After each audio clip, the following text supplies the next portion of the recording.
कभी अपने जीवन की दीवारों को गिरते देखा है? क्या कभी ऐसा लगा है कि आपका संसार उजड़ चुका है और आप चाहकर भी कुछ नहीं कर पा रहे? क्या आपने कभी किसी चीज की ऐसी चिंता की है जो सीधे आपकी नहीं, लेकिन फिर भी आपका हृदय उसे लेकर टूट गया? अगर हाँ, तो आज की यह कहानी नेहम्याह की कहानी सिर्फ इतिहास नहीं, आपके अपने जीवन का प्रतिबिंब है। यह कहानी है एक ऐसे व्यक्ति की जिसकी जिंदगी का आराम परमेश्वर के बोझ के आगे फीका पड़ गया और अंत में उसी बोझ से एक राष्ट्र को नया जीवन मिला। यह कहानी है उस रोने की जो सिर्फ आंसू नहीं बहाता बल्कि आकाश को हिला देता है। प्यारे दोस्तों, यदि आप बाइबल की सच्ची, आत्मा को छू लेने वाली कहानियां पसंद करते हैं तो इस वीडियो को लाइक जरूर करें ताकि आपका समर्थन हमें और भी अधिक ऐसे प्रेरणादायक वीडियो बनाने की शक्ति दे। अगर आप इस कहानी से कुछ सीखें तो इसे अपने परिवार और मित्रों के साथ शेयर जरूर करें। और अगर आपने अभी तक सब्सक्राइब नहीं किया है तो अभी कर लें, क्योंकि हर हफ्ते हम लेकर आते हैं ऐसी कहानियां जो आपकी आत्मा को परमेश्वर के और करीब ले जाएंगी। और हाँ, उस बेल आइकन को भी दबा दें ताकि आप कोई भी नई कहानी मिस ना करें। नीचे कमेंट करके हमें बताएं कि यह कहानी आपके जीवन में क्या बोलती है। अब चलिए चलते हैं उस आदमी की ओर जिसने न सिर्फ दीवारें खड़ी की बल्कि पूरे राष्ट्र को उठा खड़ा किया। आइए सुनते हैं नेहम्याह की सच्ची बाइबल कहानी। पहला एक अद्भुत शुरुआत, एक आम इंसान, असाधारण बोझ। नेहम्याह कोई राजा नहीं था, कोई भविष्यवक्ता नहीं, कोई याजक भी नहीं। वह बस एक दरबारी था, राजा और तक्षत्र का पियक्कड़, यानी वह व्यक्ति जो राजा को शराब परोसता था। लेकिन वही साधारण व्यक्ति परमेश्वर के असाधारण कार्य का साधन बना। क्यों? क्योंकि जब उसे पता चला कि यरूशलेम की दीवारें टूटी हुई हैं और उसके लोगों की दशा दयनीय है, तो उसने अपने हृदय को बंद नहीं किया। उसने कहा, जब मैंने ये बातें सुनी तब मैं बैठकर रोया और कितने दिनों तक शोक करता रहा और स्वर्ग के परमेश्वर के सामने उपवास करके प्रार्थना करता रहा। नेहम्याह अध्याय 1 वचन 4। यह सिर्फ एक दीवार के गिरने का मामला नहीं था, यह उसकी आत्मिक दीवारों की चिंता थी। वह जानता था जब दीवारें गिरती हैं तो दुश्मन अंदर आ जाते हैं, न सिर्फ शहर में बल्कि हमारे जीवन में भी। कभी कभी परमेश्वर किसी का दिल सिर्फ इसलिए तोड़ता है ताकि वह किसी टूटे हुए समाज को जोड़ सके। नेहम्याह का रोना एक गहरी आत्मा की पुकार थी, एक पुकार जो आत्मा को कचोटती है। जब हम दूसरों के दुख से दुखी होने लगे, जब किसी और की स्थिति देखकर हमारी आत्मा कांप उठे, वही होता है सच्चा बोझ। और यह बोझ नेहम्याह को दिया गया था। यह बोझ प्रभु का था। दूसरा, नेहम्याह की प्रार्थना टूटे हुए दिल से निकली आवाज। नेहम्याह ने चुपचाप काम पर लौटने का नाटक नहीं किया, उसने परमेश्वर से बात की। उसकी प्रार्थना एक आत्मा से आत्मा की पुकार थी। हे यहोवा, हे महान और भय योग्य ईश्वर, जो अपने प्रेम और वाचा को उनसे जो तुझसे प्रेम रखते और तेरी आज्ञाओं को मानते हैं निभाता है, कृपया मेरी प्रार्थना सुन। नेहम्याह अध्याय 1 वचन 5 से 6। संक्षेप में, यह कोई जल्दी में की गई प्रार्थना नहीं थी। यह उस प्रकार की प्रार्थना थी जो रोते हुए की जाती है, जब कोई शब्द नहीं निकलते, बस आत्मा बोलती है। नेहम्याह की प्रार्थना में 3 बातें स्पष्ट दिखती हैं। पहली बात, परमेश्वर की महानता की पहचान। दूसरी बात, स्वयं और लोगों के पाप की स्वीकारोक्ति। तीसरी बात, परमेश्वर की वाचा और प्रतिज्ञा का स्मरण। उसने प्रार्थना में कहा, हमने तुझसे बहुत गुनाह किया है, तेरे दास इस्राएलियों की ओर से मैं प्रार्थना करता हूं, हमने तेरी आज्ञाओं को नहीं माना। क्या आपने कभी इस तरह प्रार्थना की है जब आप सिर्फ अपनी नहीं, अपने पूरे समाज, परिवार और देश की ओर से परमेश्वर के सामने रोए हों?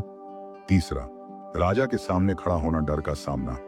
4 महीने बीत गए, नेहम्याह उपवास करता रहा, प्रार्थना करता रहा। फिर एक दिन राजा के सामने उसे अपने दुख को छुपाना कठिन हो गया। राजा ने पूछा, तेरा मुंह क्यों उतरा है? तू तो बीमार नहीं लगता, जरूर तुझे कुछ भारी दुख है। नेहम्याह अध्याय 2 वचन 2। बाइबल कहती है, तब मैं बहुत डर गया। डर स्वाभाविक था, क्योंकि राजा के सामने बिना बुलाए दुखी चेहरा दिखाना मृत्यु का कारण बन सकता था। लेकिन नेहम्याह ने डर को पार किया। मैं क्यों उदास न हूं जब मेरे पूर्वजों का नगर उजाड़ पड़ा है और उसकी दीवारें टूटी हुई हैं?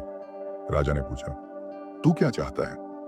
यहीं पर नेहम्याह ने 1 सेकंड के लिए प्रार्थना की। मैंने स्वर्ग के परमेश्वर से प्रार्थना की और राजा से कहा, यहां हमें एक बहुत बड़ी शिक्षा मिलती है।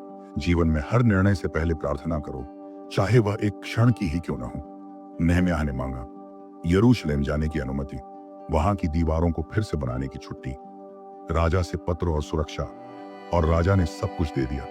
जब परमेश्वर बुलाता है वह मार्ग भी बनाता है। चौथा, आत्मजांच। क्या तुम्हारे पास भी कोई टूटी दीवार है?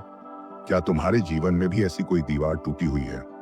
विश्वास की दीवार, परिवार की शांति की दीवार, आत्मनियंत्रण की दीवार, पवित्रता की दीवार? क्या शैतान बार बार उसी टूटी जगह से घुसकर तुम्हें गिराता है? अगर हाँ, तो याद रखो, परमेश्वर तुम्हारे रोने को अनदेखा नहीं करता। वह तुम्हारे बोझ को जानता है। वह देखता है कि कौन उसके सामने खड़ा होने को तैयार है। नहम्याह ने पहल की, क्या तुम भी करोगे? पांचवा, यरूशलेम की ओर यात्रा, विश्वास का पहला कदम। जब राजा ने सब कुछ दे दिया, तब नहम्याह ने यात्रा शुरू की। वह अकेला नहीं गया, उसे कुछ सैनिक और अधिकारी भी दिए गए। यरूशलेम पहुंचकर नहम्याह ने कोई भाषण नहीं दिया, न कोई शोर, न कोई ऐलान। उसने 3 दिन विश्राम किया और फिर रात को अकेले दीवारों का निरीक्षण करने निकल पड़ा। रात को मैं कुछ लोगों के साथ उठा और नगर की टूटी दीवारों का निरीक्षण करता गया। नहम्याह अध्याय 2 वचन 12-15। उसने देखा, दीवारें टूटी थीं, फाटक जल चुके थे, रास्ते बंद थे, लेकिन फिर भी उसका विश्वास टूटा नहीं। वह जानता था, जहां टूटी दीवारें हैं वहां परमेश्वर का काम होना है। छठा, लोगों को प्रेरणा देना, दीवार खड़ी करने का बुलावा। इसके बाद नहम्याह ने लोगों को बुलाया और कहा, तुम स्वयं देख रहे हो कि हम कैसी विपत्ति में हैं। आओ, हम यरूशलेम की दीवार को फिर से बनाएं।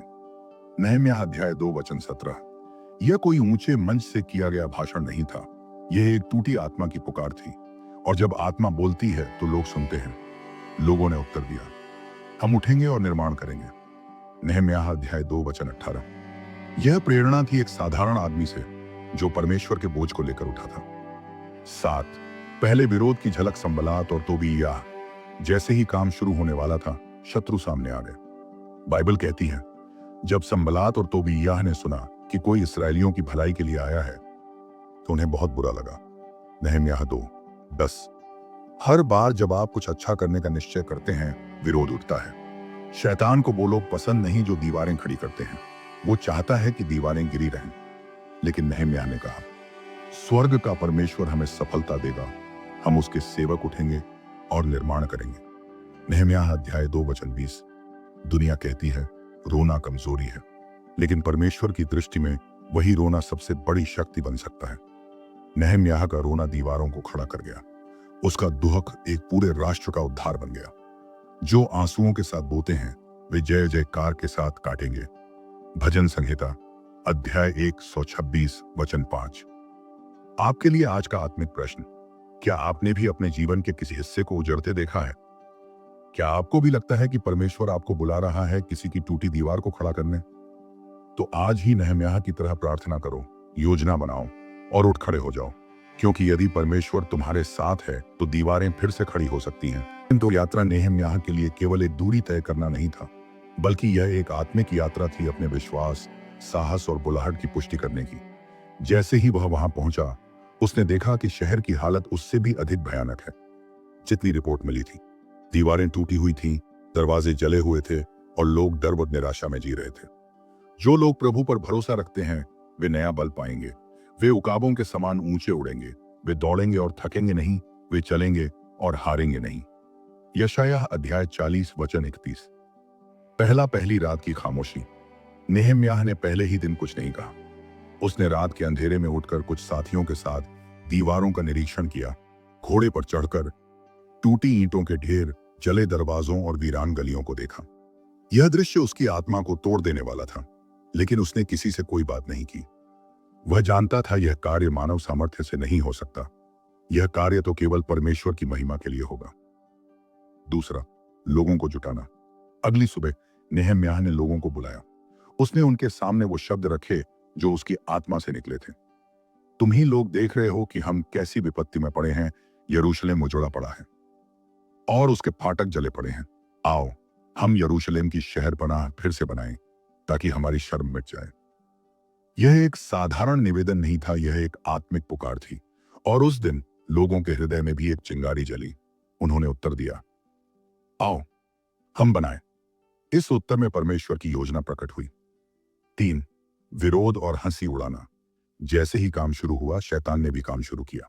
संबलत, तोबियाह और अरबी गेशेम, इन दुश्मनों ने नहम्याह का मजाक उड़ाया। क्या वे फिर से यह दीवार खड़ी करेंगे? क्या वे बलिदान चढ़ाएंगे? क्या वे एक ही दिन में इसे फिर से बना लेंगे? क्या ये राख के ढेर से पत्थर चुनकर इसे फिर से खड़ा करेंगे? तो भी यह ने व्यंग्य से कहा, यदि कोई लोमड़ी भी इस दीवार पर चढ़ेगी तो वह गिर जाएगी। कितना जाना पहचाना दृश्य है ना। जब हम परमेश्वर के बुलाहट में आगे बढ़ते हैं, लोग हंसते हैं, ताने मारते हैं, संदेह करते हैं, लेकिन नेहम्याह ने जवाब नहीं दिया। उसने फिर से प्रार्थना की, हे हमारे परमेश्वर, सुन, हम अपमानित हुए हैं। उनकी निंदा को उनके सिर पर लौटा। चौथा, डर और थकान। काम बढ़ने लगा, दीवार आधी बन गई, लेकिन अब लोगों में डर समाने लगा। चारों ओर से शत्रु घात लगाए बैठे थे। लोगों ने कहा, हम थक गए हैं, मिट्टी बहुत है और हम अब और नहीं बना सकते।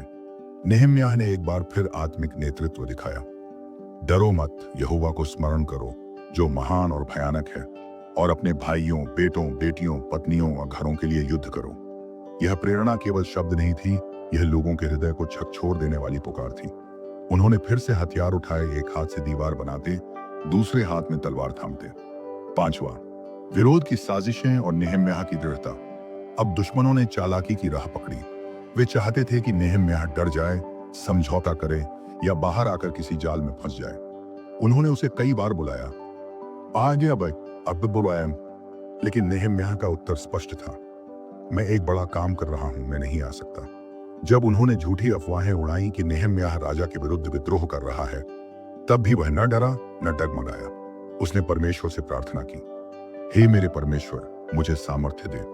छठा, धार्मिक छल और आत्मचिंतन। शैतान ने अब एक और चाल चली। एक भविष्यवक्ता को भेजा गया जो नेहम्याह को मंदिर में जाकर छिपने की सलाह देता है। यह कानून के विरुद्ध था। नेहम्याह समझ गया, यह परमेश्वर की प्रेरणा नहीं, डर की प्रेरणा थी। उसने उत्तर दिया, क्या मैं ऐसा मनुष्य हूं कि भागूं? क्या ऐसा कोई व्यक्ति है जो मेरे समान कार्य करता हो और मंदिर में जाकर अपने प्राण बचाए? मैं नहीं जाऊंगा।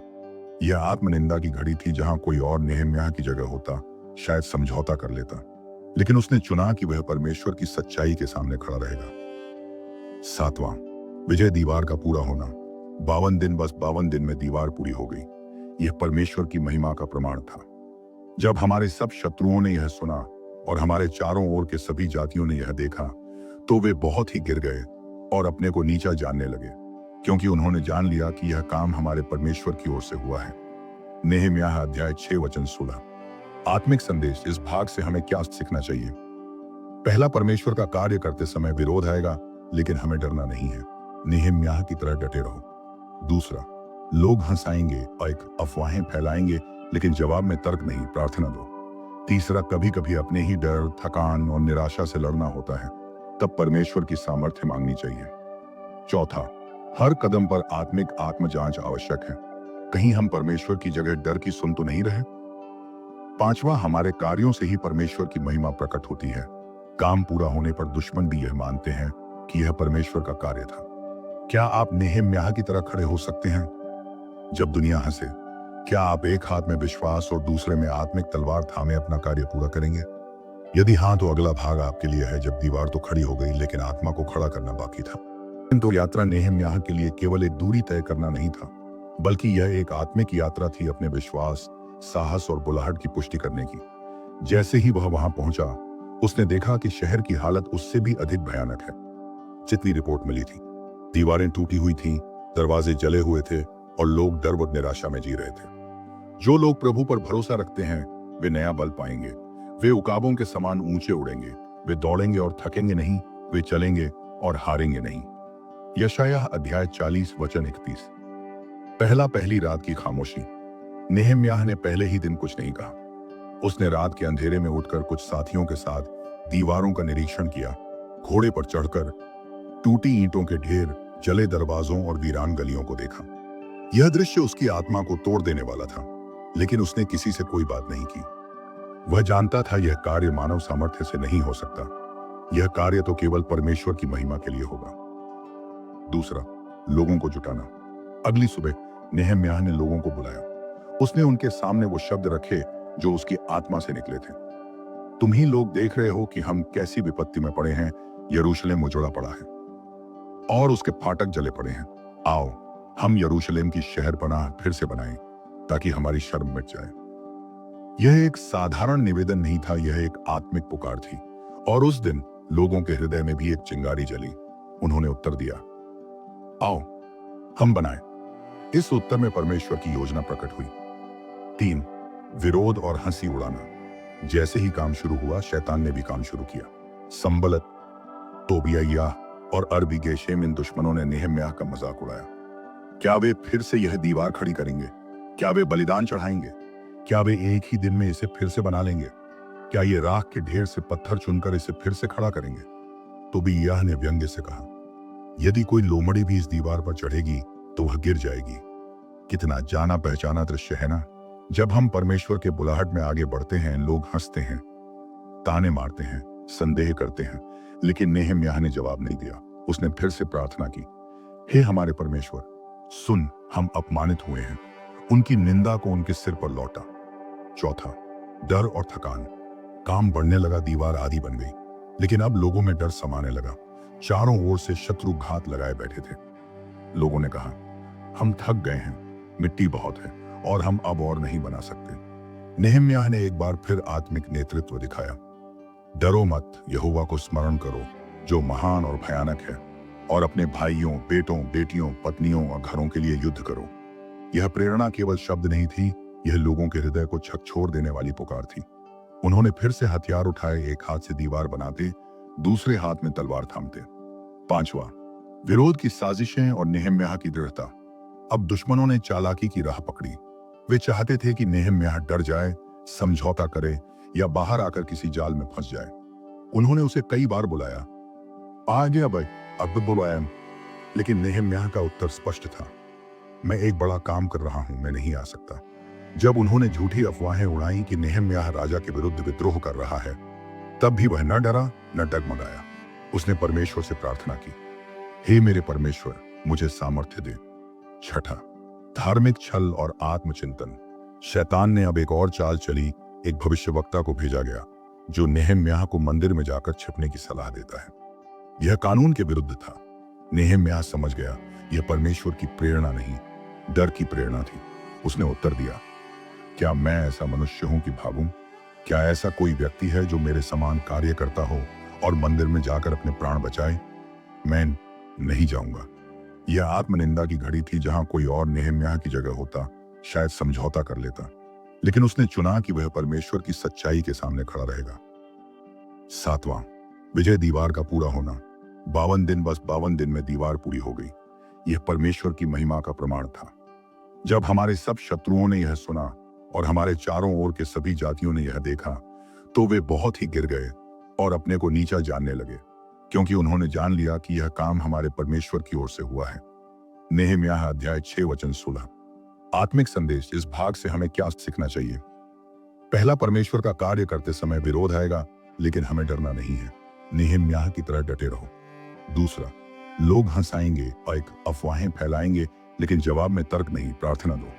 तीसरा, कभी कभी अपने ही डर, थकान और निराशा से लड़ना होता है, तब परमेश्वर की सामर्थ्य मांगनी चाहिए। चौथा, हर कदम पर आत्मिक आत्मजांच आवश्यक है। कहीं हम परमेश्वर की जगह डर की सुन तो नहीं रहे? 5वां, हमारे कार्यों से ही परमेश्वर की महिमा प्रकट होती है। काम पूरा होने पर दुश्मन भी यह मानते हैं कि यह परमेश्वर का कार्य था। क्या आप नेहम्याह की तरह खड़े हो सकते हैं? जब दुनिया हंसे, क्या आप एक हाथ में विश्वास और दूसरे में आत्मिक तलवार थामे अपना कार्य पूरा करेंगे? यदि हाँ, तो अगला भाग आपके लिए है, जब दीवार तो खड़ी हो गई, लेकिन आत्मा को खड़ा करना बाकी था।